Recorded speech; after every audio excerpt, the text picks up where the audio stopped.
राहुल गांधी के फैसले से बौखला गई बीजेपी। कभी ईडी कभी सीबीआई करने लगी ताबड़तोड़ कार्रवाई।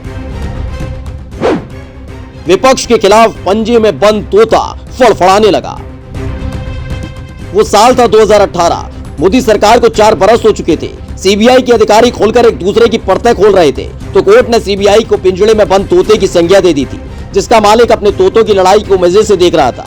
लेकिन एक बार फिर से वही तोता फड़फड़ाने लगा है। पिछले 8 बरस में सरकारी संस्थाओं की कैसे धज्जियां उड़ी हैं, ये किसी से छिपा नहीं है। और एक बार फिर से उन्हीं संस्थाओं का इस्तेमाल मालिक को खुश करने के लिए किया जा रहा है।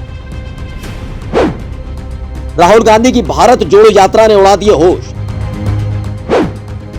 जांच एजेंसियां डालने लगी छापे। राजनीति में कुछ भी संयोग नहीं होता, बस पहले प्रयोग होता है और उसके बाद बार बार उपयोग।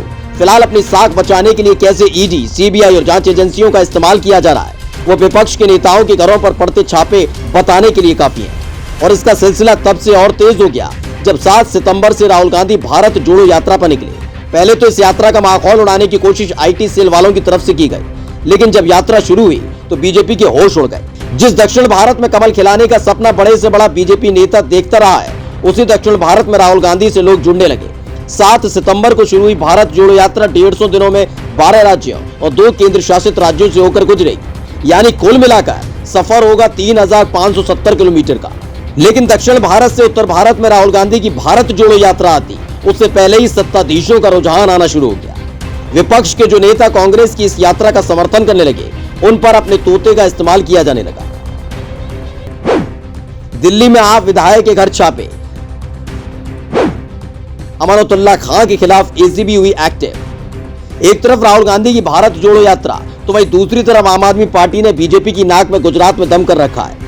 पहले ही पंजाब में बीजेपी का पसीना छुड़ा चुकी आम आदमी पार्टी से बीजेपी पस्त हो चुकी है। इसलिए कभी सत्येंद्र जैन, कभी मनीष सिसोदिया तो कभी अमानतुल्लाह खान पर छापे के बहाने राजनीति का नया आयाम तय करना चाहती है। पंजाब चुनाव में तो जान का खतरा वाला साहेब का स्टंट फेल हो गया था, लेकिन कुछ भी करके गुजरात खोना नहीं चाहते, तो एक के बाद एक छापेमारी हो रही है। कभी मनीष सिसोदिया को शराब माफिया बता दिया जाता है, तो अमानतुल्लाह खान को अपराधी घोषित करवाने पर तुली है। और ये न तो संयोग है और न प्रयोग, ये जांच एजेंसियों का दुरुपयोग है। बिहार की सत्ता से हुई बाहर बीजेपी तो बौखला गई।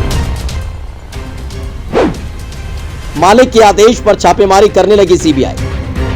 नीतीश कुमार ने जैसे ही बीजेपी का साथ छोड़ा तो बीजेपी को नीतीश कुमार में खोट नजर आने लगा। पानी पी पी कर बीजेपी के छुट्टन से लेकर बड़े नेता नीतीश कुमार को कोसने लगे। ऐसे में बिहार सरकार की सबसे मजबूत कड़ी को कमजोर करने के लिए फिर से सीबीआई सामने आई।